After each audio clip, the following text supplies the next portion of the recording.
இன்றைக்கி ஆட்டுக்கால் சூப்பு வந்து சிம்பிளாக எப்படி செய்யுதுன்னு பார்க்குறேன். ஆட்டுக்கால் வாங்கி நல்லா க்ளீன் பண்ணி வச்சுருக்கேன். ஒரு மிக்ஸி ஜாரில் வந்துட்டு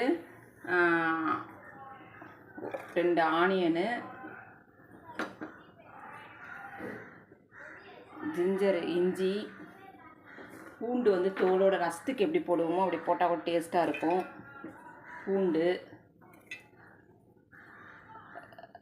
கறி லீஃபு சும்மா ஒரு 4, தக்காளி 2 தக்காளி போட்டுட்டு, மிளகு ரசத்துக்கு எப்படி போடுவோமோ அது மாதிரி மிளகு,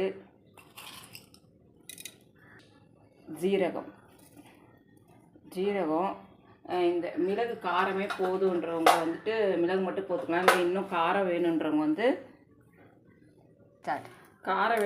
வந்துட்டு பச்சை மிளகா இருந்தாலும் 2 பச்சை மிளகா போட்டுக்கலாம், இல்லை காஞ்ச மிளகா போட்டுக்கலாம். ஏன்னா சிலவங்களுக்குலாம் பச்சை மிளகா ஒத்துக்காது, அதனால் வந்து காஞ்ச மிளகா கூட போட்டுக்கலாம்.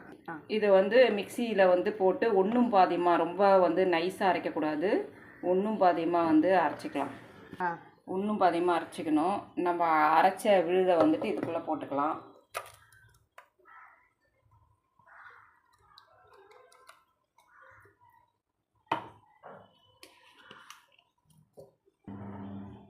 ஜாதி தண்ணி ஊற்றி கொஞ்சம் கலக்கி ஊற்றிக்கலாம்.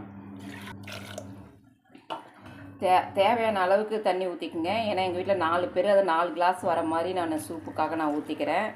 உங்கள் வீட்டில் எத்தனை மெம்பரோ அதுக்கு தகுந்த மாதிரி, ஆட்டுக்கால் எத்தனை வாங்கியிருக்கீங்களோ அதுக்கு தகுந்த மாதிரி தண்ணி ஊற்றிக்கிங்க.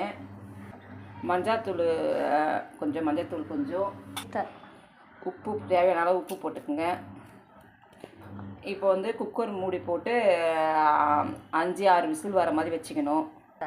இப்போ வந்து குக்கர் மூடி போட்டு இது வந்துட்டு ஒரு 5-6 விசில் வச்சுக்கலாம். மீடியமாக வச்சு நம்ம 5-6 விசில் வச்சுக்கலாம்.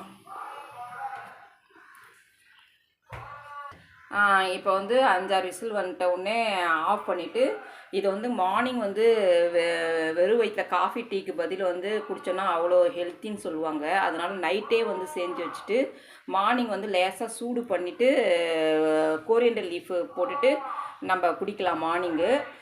அப்படி இல்லாதவங்க வந்துட்டு இப்போது மார்னிங்கே செஞ்சு வச்சுட்டு இப்போ ஈவினிங் டைமில் கூட நம்ம வந்துட்டு குடிக்கலாம். டீ காஃபிக்கு பதில் வந்து ஈவினிங்கில் கூட பசங்க எல்லாருமே வீட்டில் இருப்பாங்க, ஸ்கூல்லேருந்து வந்து அப்போ கூட குடிக்கலாம்.